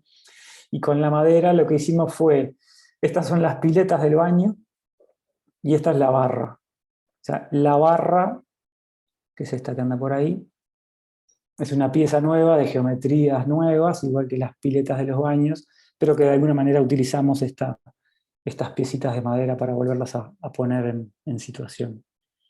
Estos techos no teníamos nada más que los agujeros que habían dejado los pilares y por algunas fotos recompusimos este espacio. Y después acá hay unas fotos de la obra terminada, que son unas fotos de Nacho Correa, están preciosas. Que son estas, ¿no? O sea, acá está recuperado el techo de ingreso, que son como, es muy lindo este techo que hace Vila Majoa, porque son como unas piezas planas con una leve inclinación, donde un techo tira el agua sobre el otro y va cayendo hacia la derecha, aunque la foto parezca que va para la izquierda. Y acá de alguna manera, nada, está de vuelta el mesón en pie, que para nosotros fue como lo más alucinante del proyecto. Fue un proyecto que se termina quedando con poca plata en el final, entonces hay un montón de remates que no terminan pasando. Después el propietario, hay un área de servicio que nosotros teníamos ahí propuesto una especie como de teatrito y cine para que la gente tuviera como un esparcimiento. Ahora ya es más un lugar de más habitaciones, esa fue como la ampliación. Entonces ahí hubo como algunos feos cambios, no se notan, pero no están muy buenos. Pero lo que estuvo alucinante fue volver a tenerlo arriba, ¿no? Algunas de estas mesitas son originales. Y este rincón es bestial y las vistas que tiene el mesón de las sierras es increíble. Y la verdad que fue una obra muy linda porque a mí en particular me pasó lo mismo en El Penitente, que las sierras como nuestras tienen una tranquilidad que es alucinante. Entonces cuando vas a hacer la dirección de obra a estos lugares, es increíble. Te quedas como maravillado del lugar. Y acá les muestro una serie de fotos de Nacho Correa que me mandó ahora, porque estábamos haciendo una publicación para la revista esta de tecnología, que se llama Textos de una cosa así, la de Gambini. Entonces me mandó más fotos, que les hago un recorrido medio rápido para que las vean de última.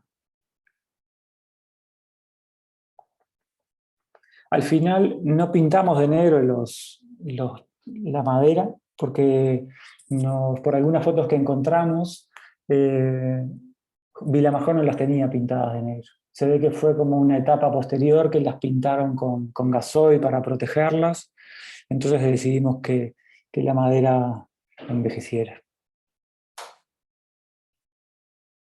Y esta piecita a mí me cae simpática porque recupera como algunas de las geometrías que vienen alineadas del mesón y que bajan para ahí, que nadie se entera, pero solamente nosotros sabemos de que hay ciertas alineaciones, pero recupera ese borde recto de final y articula con unos muritos que hay por ahí de ladrillo que estaban bien. Una consulta, ¿por qué las fotos en blanco y negro? Si querés te las muestro en color. Porque el libro, porque esta publicación es en blanco y negro.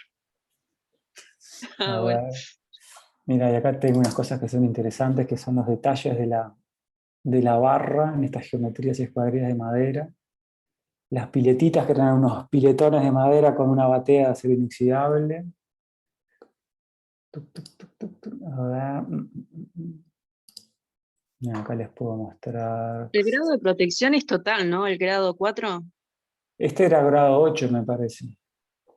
No, este era, sí, este era, no sé, la verdad que creo que es grado 5, pero nunca nos lo cuestionamos lo que pasa.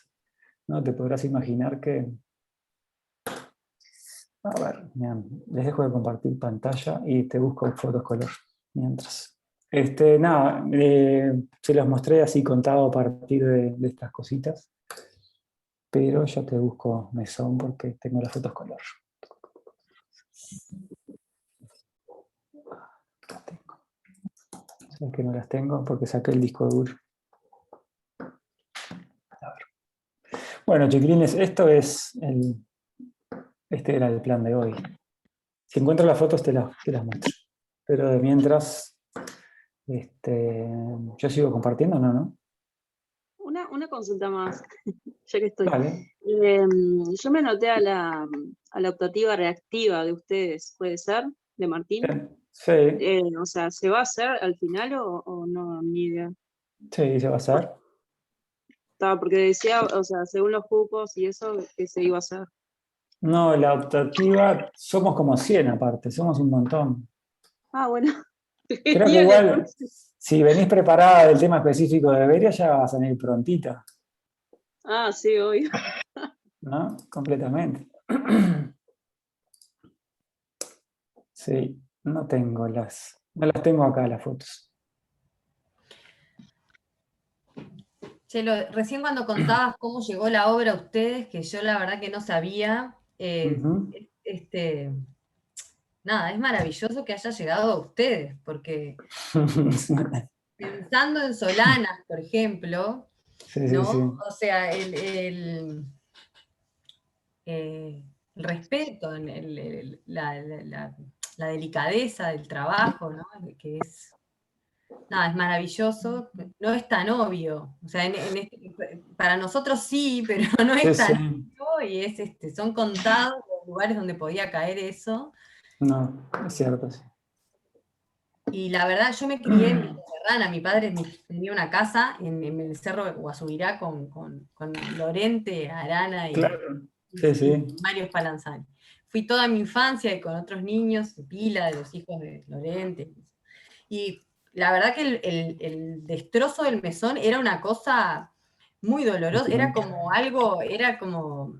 Villa Serrana Sí, en sí. esa época perdió totalmente como el eje de la cosa. La recuperación del mesón le dio al lugar, que además hoy en día está, bueno, pero por otros motivos también, ¿no? Pero hoy Sí, en día sí. está muy en auge y está muy cuidada, está precioso. Sí, se sumó el Ventorrillo y el Mesón, que fueron casi en simultáneo, y la verdad que Villa Serrana Sí, imponente. resucitó. Sí, yo voy seguido igual, aunque esa casa ya no está, la de mi infancia. Está, sí, está, pero no con nosotros. Se veía en una de tus fotos aparte, porque como está en el cerro, Qué bueno. está bien arriba allá, se ve, tiene una vista preciosa. Y ver el mesón de vuelta, sí, fue como conmovedor, ¿viste? Fue una cosa como... Y totalmente fiel. Yo, bueno, no, capaz que no recordaba exactamente, pero cuando entré al lugar era el recuerdo que yo tenía exacto. O sea, no tenía para mí grandes modificaciones en lo sustancial, por lo menos para nada. Sí, sí, sí. Es un No, trabajo. Quiero opinar. Héctor, ¿qué? No, yo quiero opinar, ahora me voy a poner no anti-restauro y quiero volver a los edificios anteriores. Porque, a ver, me parece que el laburo que hicieron en el mesón me parece maravilloso. Me parece que es un laburo de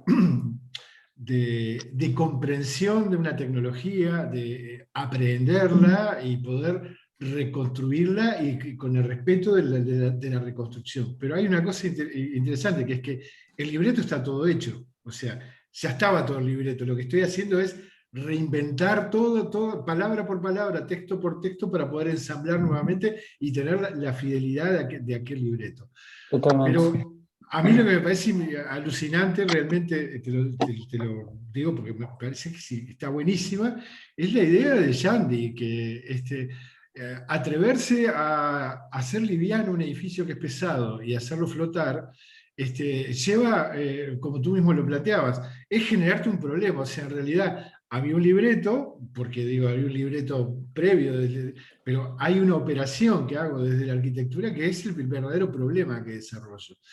Y me parece que ahí hay una cosa que es bien interesante, que a mí me preocupa mucho desde el taller, y que es olvidarnos de la capacidad que tiene la arquitectura de ser un catálogo replicable, sino todo lo contrario. En realidad, cada cosa que uno se plantea es un nuevo problema, y hay que construirlo desde un problema. Tú mismo lo planteabas, que me parece que está buenísimo. El tema de que primero era un pilar, después fueron 2 pilares, el resultado de los 2 pilares. Hay todo un proceso de pensamiento proyectual que se va complementando con las distintas tomas de decisiones, que siempre necesitan una estrategia y una inteligencia para tomarla, para tener el resultado final, ¿no? Porque digo, no siempre, y esto pasa siempre en este diálogo de los proyectos. Y la otra cosa que me parece interesante es en el Centro Farmacia, que quizá fue una obra, quizá mirada hace 24 años, ¿no? Digo, mirada con esa proyección, digo, porque todos más o menos los que habíamos trabajado en algunos reciclajes en aquel momento, aparecía todo este tema del diálogo entre, que hoy día ya es así, pero el del diálogo entre lo totalmente nuevo y funcionalista de la contemporaneidad con lo que estaba anterior. Era muy, muy extraño para mucha gente ese diálogo de entrar a un edificio neoclásico y encontrarte una nueva lectura que además dialogaba en forma, y me parece que eso es todo una cosa que pasó en la arquitectura nuestra, además, y desde el centro del pensamiento académico, además, porque casi todos los actores que en ese momento trabajaban, como los de ustedes que hicieron punta con el edificio estaban en ese diálogo. Entonces me parece que ahí yo aplaudo pila esa actitud de generar siempre un problema, de plantearse la resolución de un problema, no venir con una receta, ¿tá? Y también taparle la boca a la gente, y ahora ya como estoy casi fuera del depurado de las cosas, a veces esas cosas relativamente tontas que aparecen, digo, me parece que lo que te planteó Willy Rey es una tontería, porque digo, no sabemos realmente el valor de esos estucos, de esas pinturas, digo, y en realidad a veces patrimonio confunde determinadas cosas. Yo creo que termina poniendo muchísimo más en valor la capacidad espacial, la calidad ambiental de todo el proyecto, que el tema de haber mantenido, que quizás se puedan mantener por otras condiciones, pero en realidad me parece que no, a veces esa condición de que, como estaban tal cosa tiene una representación patrimonial y una importancia. No, la importancia a mí me parece lo tiene el espacio.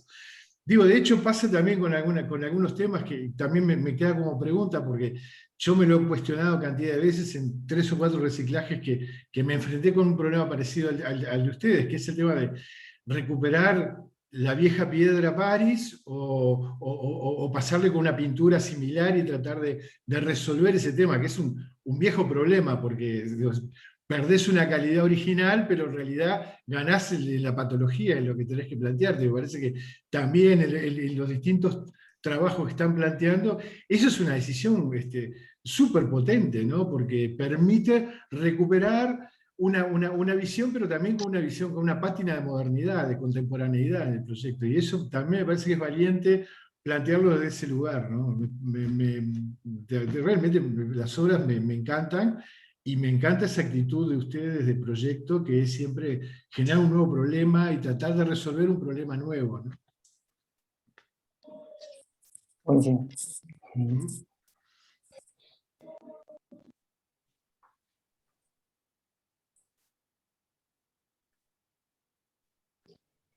Como siempre, la gente queda silenciada. No. No te vayas a creer, Héctor. A ver, Nacho. Dales un ratito. A ver qué pasa. Quedé fascinado. O sea, yo, Chelo ya había escuchado una charla principalmente de la casa. Tengo muchos problemas con los nombres raros. Shady. Shandy. Shandy. Bueno, Shandy. en la transversal de patrimonio. Que si no me equivoco, cuando dio la charla del año pasado también. Es como. Tiene muchas cosas relevantes, así llamativas. Eso de romper la planta baja, un muro portante, romper un muro portante de esa forma es como que a priori parece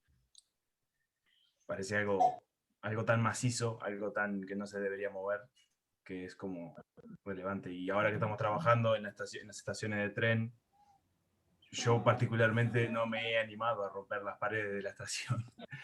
Por ahora no ha sido necesario, pero claro, lo veo ahí cuando lo dibujo en macizo, dibujo el macizo negro, por ejemplo, y digo, esto se tiene que quedar así. Y como ver eso de decir, tengo un edificio en altura y lo voy a romper todo, es como algo, no sé, como trascendental. Es como llamativo y da bien, da un peso, te da una cosa que es como lo que Javier hablaba el otro día también en su charla, de las diferentes formas que tiene esto de intervenir o trabajar sobre el patrimonio, que está bueno. Verlas, y Chelo acá probó varias cosas, hizo eso de intervenir precisamente en romper el muro, por ejemplo, y por el otro lado restaurar un patrimonio casi que de cero con el mesón, que también estuvo bueno ver esa obra al final. Sí, es un viaje. Igual en eso que vos decís, Nacho, y que un poco lo decía Héctor, Shandy de alguna manera lo que intentaba también era resolver un problema, ¿no? O sea, no es que rompíamos el muro porque queríamos como ser rompedores del muro, ¿no? O sea, el muro ese teníamos que sacarlo para generar una nueva espacialidad que cuando o sea, lo que es lindo mirarlo es cuando vos encontrás otros temas en el proyecto que te permiten ser como, o sea, que obviamente para mí está potenciado, ¿no? O sea, porque por algo lo haces. O sea, yo sería como hipócrita si dijera que me parece que el proyecto no termina siendo lo que yo quise que hiciera. O sea, obviamente quisimos que pasaran algunas cosas, ¿no? O sea, como poder ampliar esa boca de acceso, ¿no? Y poder lograr en esa calle o rincón un nuevo tajo de luz, porque de alguna manera es una pared que tiramos abajo de 70 centímetros de ancho, que es enorme, pero si lo pensás, es una jugada como, o yo creo, o fue lo que intentamos hacer, era como una jugada como muy sutil, ¿no? O sea, poder romper ese 1,80 m, ese 1,90 m de acceso para construir protegiendo el edificio. Muchos de los proyectos que se habían presentado en esta especie como de concursito terminaban como forrándolo de Hunter Douglas, o sea, todos pasados de rosca, ¿no? Entonces, por suerte también ahí es como la suerte, ¿no? Hubo alguien que dijo, este está bien, ¿no? Entonces vayamos por esta opción, que para nosotros era fundamental proteger ese edificio de esa esquina, porque de verdad construyen ciudad, ¿no? Entonces, me parece que estaba, en este caso que teníamos un edificio tan potente y poderoso, estaba bueno construir ese acceso con ese tajo nada más, ¿no? O sea, hay un proyecto que hace Gerardo Caballero en Totoras, que es el pueblito donde él nace, que después si entran a la página de él lo ven. Él hace una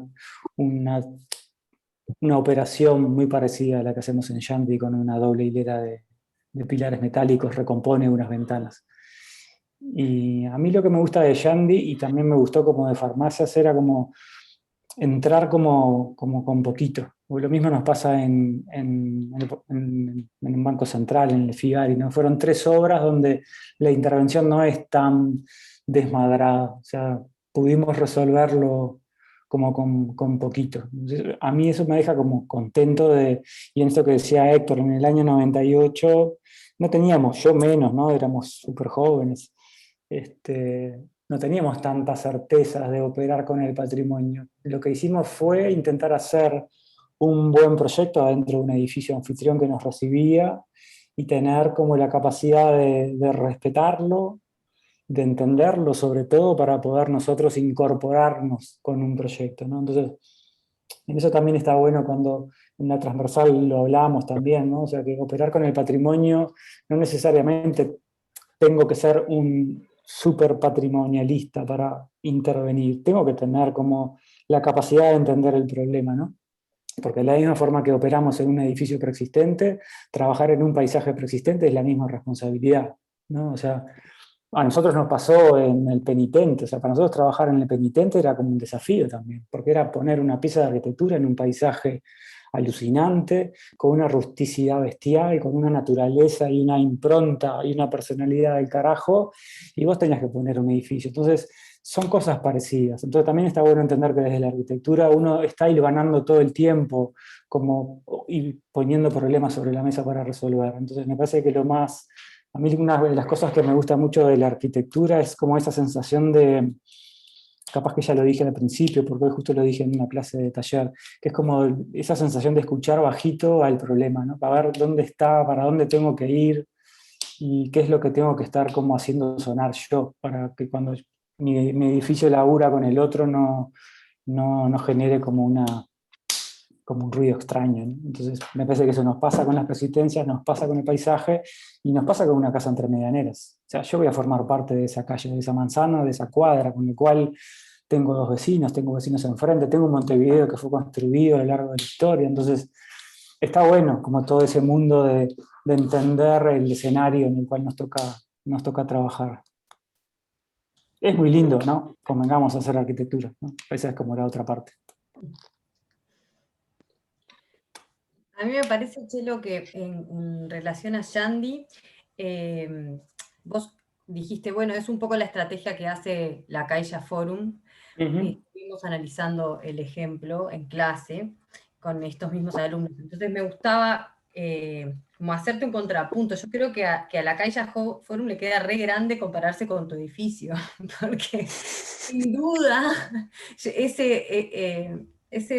ese proyecto desmantela totalmente la preexistencia. O sea, en algún punto, y está feo usar esta palabra, pero no encuentro otra ahora, casi que la ridiculiza.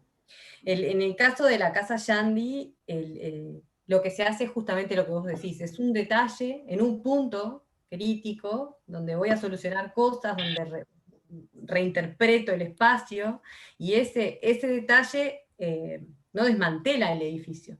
Muy por el contrario, todo el resto del edificio es cuidado y es protegido y se interviene con mucha delicadeza. Entonces, me importaba aclararlo porque en primera vista puede considerarse que son estrategias de proyectos similares, pero no lo son. En realidad es muy distinta y por eso me parece que es mucho más valioso. Sí, son distintas. Lo que pasa es que uno, cada vez que cortas un muro, te acordás del Caixa. Claro. No, la obra de ingeniería del Caixa Forum es demencial. Como de otro planeta, ¿no? O sea, la plata que salió eso. No, y la desaparición absoluta del espacio, de los espacios que existían, de la estructura de los tipos, de la tipología, ¿no? Sí. Eso Esto cuando salís de trabajar, Ernesto. Es fresquita, la saqué hace un ratito. Mirá. Viste que ya se ve el blanco de la carie. El blanco de los dientes nuevos. Esto es para desmitificar la mentira esa que decía Chelo de que no le dejamos colocar un cartel luminoso. Ahí lo ven, luminoso arriba. Lo que pasa es que ellos lo que querían era iluminar todo ese plano ahí arriba. Eso fue lo que no le dejamos. Pero está bien, estuviste bien. No lo he precisado. Fuera de broma, me interesaba traer esta imagen por lo siguiente. Este es un edificio decimonónico, ¿no? De principios del siglo XX, que había tenido una intervención, me animo a decir, brutal, en algún momento del correr del siglo, que casi que lo desnaturalizó. yo creo que bien decía Chelo que no le quitó dignidad, pero sí le quitó el decoro que tenía, el interés ornamental, etcétera, ¿no? Que fue eliminado para ser revestido con las plaquetas de mármol estas. Y había perdido además su orden tripartito original, ¿no? De un basamento, un desarrollo y un remate. Lo habían planchado literalmente. Como dice nuestro amigo Loro Pintos, le habían agregado algunas peoras. Y más allá de que Martín y Chelo no se lo hubieran propuesto, digo, nunca lo hablé con ellos si era un propósito o no, pero en la intervención de ellos, con esta, digamos, con esta intervención en la planta baja y en el remate, lo que ellos estaban proporcionándole con un nuevo lenguaje era nuevamente un orden tripartito al edificio, ¿no? Cuestión que parece sumamente interesante, cómo desde un lenguaje contemporáneo frente a un edificio que había sido muy maltratado, ¿no? Realmente muy maltratado a lo largo del tiempo, ellos le volvían a dar dignidad. Y me acuerdo que en determinado momento se armó una polémica en la Comisión de Ciudad Vieja acerca de si podía existir un zócalo vidriado, ¿no? O sea, si los zócalos no debían ser pesados de granito.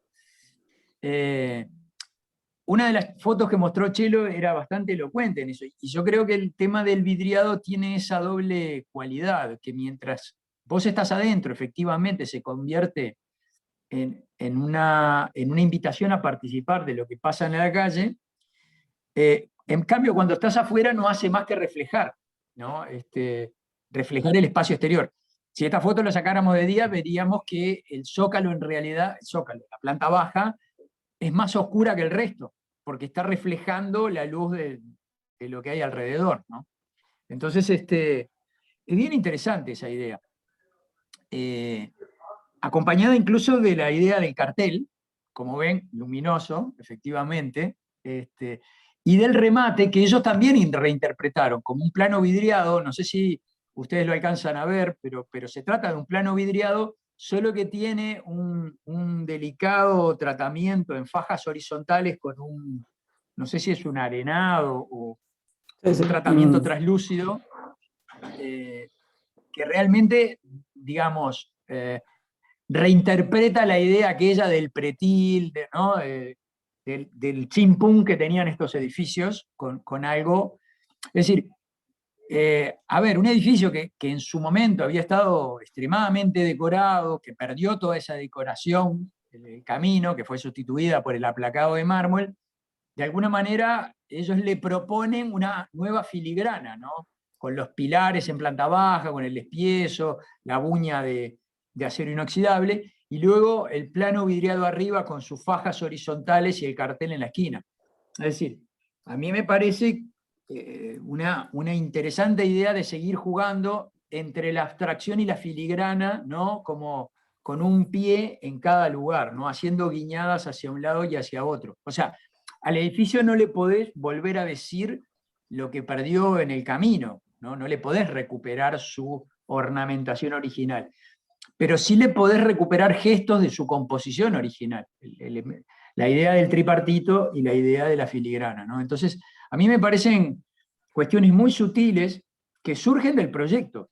O sea, en esto, hace un rato Héctor aludía a la cuestión patrimonialista. A ver, yo creo que no hay ningún posgrado de patrimonio que te enseñe a proyectar. En cambio, si sos un buen proyectista, podés intervenir en cualquier obra de valor patrimonial, porque vas a saber leer lo importante del edificio, ¿no? O sea, una cosa es una especialización en patrimonio, otra cosa es proyectar en patrimonio, ¿no? Son dos cosas claramente diferentes, ¿no? Tener sensibilidad para el proyectar, creo yo que es lo que te habilita para efectivamente trabajar en patrimonio. Bueno, en fin, no sé si hay más comentarios o preguntas del resto. Sí, yo quería agregar algo. Primero agradecer, Chelo, el tiempo y la dedicación a aplicar tus trabajos que están buenísimos. Y segundo, capaz que como recalcar una cosa que es esto que habíamos comentado antes, que es esta cuestión del proyecto que trabaja sobre preexistencias, ¿no? Y que un poco se debe a la preexistencia y también a las circunstancias en las que te toca trabajar, ¿no? Y en ese sentido me parece súper importante como poner, por ejemplo, en el caso de Yandy, pero creo que en todos, pero ahí se ve como muy claro también, como el proyecto no solo sabe leer y dedica un tiempo a entender cómo funciona y cómo es el edificio, sino también las circunstancias en las que les toca a ustedes trabajar, ¿no? Y entonces, en ese sentido, me parece súper interesante cuando tú hablas del contacto con los edificios de enfrente, la particularidad de su situación urbana, que eso también es una parte que integra el proyecto, sin dudas. Entonces, ver cómo hay una operativa también que tiene que ver con esto de abrir el edificio hacia esta situación urbana, que es evidentemente una situación distinta a la que originalmente tenía este edificio y que por lo tanto era también tan cerrado, ¿no? Y también las posibilidades técnicas que hoy tenemos y que en su momento seguramente eran distintas, ¿no? Entonces, también me parece interesante ver cómo esto que tú narrabas como anécdota de la bóveda, ¿no? Como ese esfuerzo por abrir la bóveda, en definitiva, es como una especie de operación análoga del esfuerzo por abrir este edificio, ¿no? En su concepción masiva, ¿no? de un espacio que está vaciado sobre una cosa muy, muy cerrada, así como es la bóveda. Bueno, este gesto también de atender una situación urbana en una contingencia en la que evidentemente el edificio puede funcionar mucho más hacia afuera de lo que podía hacerlo en su tiempo, ¿no?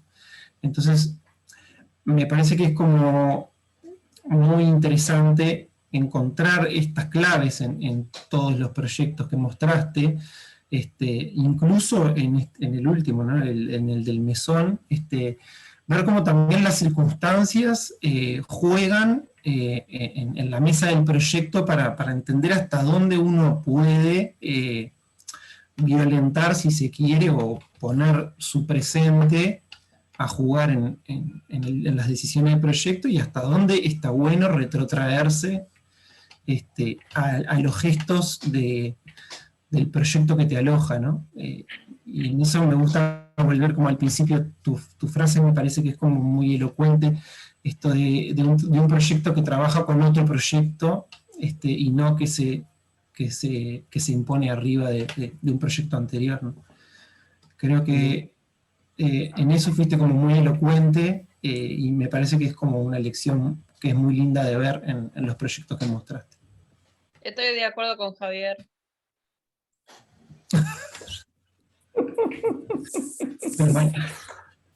Qué suerte. No, en el caso del mesón además es peor el tema, porque claro, o sea, la reconstrucción como casi que al estado original del mesón y el respeto por el proyecto, porque además pasa una cosa, es un proyecto maravilloso, ¿no? Entonces, no es que estás recuperando un proyecto que es declarado patrimonial, pero es una porquería. O sea, esto es una belleza alucinante, y la verdad que esto que nos pasó de verlo parado de vuelta fue como, ya eso era como un golazo, ¿no? Pero como teníamos que intervenir con nuestros proyectos, porque había que hacer reformas, y en eso también con la comisión siempre lo habíamos hablado, ¿no? O sea, las intervenciones en esos lugares nunca pueden ser por mímesis. Entonces también está bueno asumir de que cuando vos entrás. Lo que tenés que hacer, aunque seas distinto, aunque seas contemporáneo, aunque uses materiales como nuevos, lo que tenés que hacer es como comprender dónde estás, o sea, con qué temperatura entrás, con qué vehemencia entrás, o sea, cuánto distorsionás, cuánto no.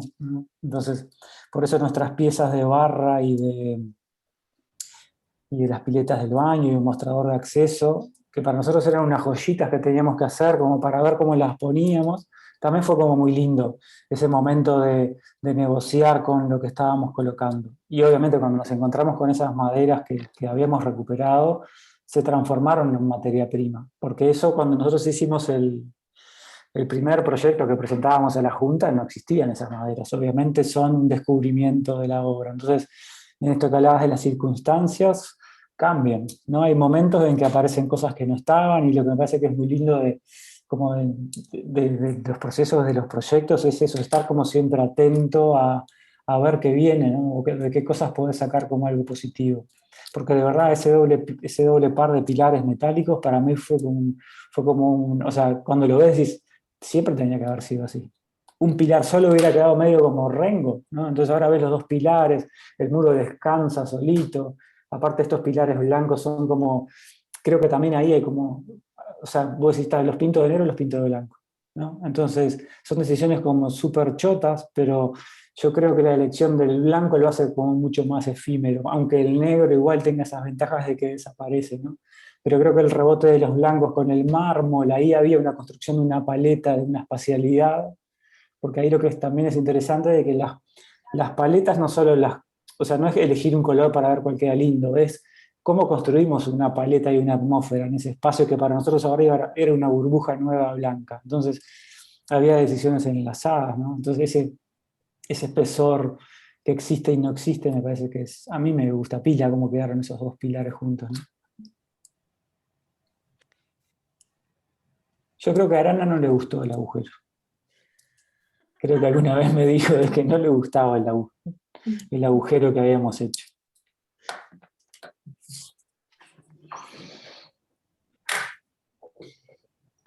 Cami Cedrés, vos estuviste conmigo en algún momento, ¿no? Sí, en la de patrimonio, la transversal. Yo te encontraba cara conocida. Estás haciendo patrimonio por todos lados. Sí, es que está interesante el tema. Bueno, ¿qué más, chiquilines? Saben que es muy lindo hablar de arquitectura, ¿no? O sea, una vez se dice, tenemos una charla, qué embole hay que dar, preparar, pero cuando empezás como a conversar, y me parece que con ustedes que también son como enroscados de esto, es como muy lindo descubrir de todo lo que hay atrás de los proyectos de arquitectura, o de todo lo otro que no hay que podemos encontrar y descubrir, ¿no? La verdad que es como... También está bueno para mí, o sea, volver a recorrer proyectos viejos, porque de verdad les digo que me acuerdo de lo que mirábamos en ese momento. O sea, obviamente cuando hicimos la ampliación, la reforma de la planta baja del espacio Figari, todo eso es Paulo Méndez. O sea, ahí está Paulo por todos lados. O sea, yo me acuerdo que cuando yo tenía un estudio de diseño gráfico con dos amigos, que nosotros le decíamos la prueba de la helvética. O sea, cuando hacíamos un afiche o un libro, todo lo que hiciéramos, lo pasábamos a la letra helvética a ver si lo que estábamos poniendo era mejor. Si no superaba la helvética no era necesario, porque quiere decir que una letra dura como es la helvética, que es una roca, si lo que estábamos haciendo no era mejor, había que pasarnos a la helvética. Y a mí me pasa que yo hago ese ejercicio todo el tiempo que hago proyectos, digo, ¿cómo lo haría Paulo? Pero de verdad, es como un ejercicio, bueno, ¿cómo haría el viejo, no? Porque el loco tiene como una sabiduría y una serenidad igual para clavarte un perfil en el medio de la cabeza, ¿no? Porque bueno, convengamos de que es uno de los titanes en el ring, ¿no? Si te tiene que clavar un perfil en el medio de la frente, te lo pone. Pero tiene como tenía, ¿no? Porque ahora se nos murió hace poquito. Pero es una bestia ese tipo, ¿no? Y la verdad que es como... Y me acuerdo que en ese momento yo creo que habíamos ido a San Pablo con Daniela y habíamos estado en el Fiespi, que es una bestialidad de proyecto que capaz que ya lo analizaron acá en el curso, pero cómo el loco se mete con esos perfiles metálicos blancos abrazados a los pilares de esas plantas bajas, ¿no? Y cómo, la verdad que es como muy lindo. ¿Qué están haciendo? ¿Trabajando con estaciones de tren ustedes? Sí. Estamos También. haciendo unas ampliaciones. Sí, efectivamente. ¿Qué es? ¿Qué es? ¿Un Es noticiero? una refuncionalización y una ampliación con otros servicios anexos a las estaciones de tren. Perfecto. ¿De Montevideo o del país? De donde estén más cerca. Bueno. En realidad, al final hay varias. No sabíamos cómo nos íbamos a encontrar con esto de que los estudiantes están en sus localidades. Sugeríamos Colón para los que estaban en Montevideo, y al final hay unas cuantas. Está bueno, está buenísimo. Bien. 8:30 terminan ustedes. Bueno, 8:30. Ya Digo, está. Pero por si se quieren ir. No, en principio corto la grabación, si les parece.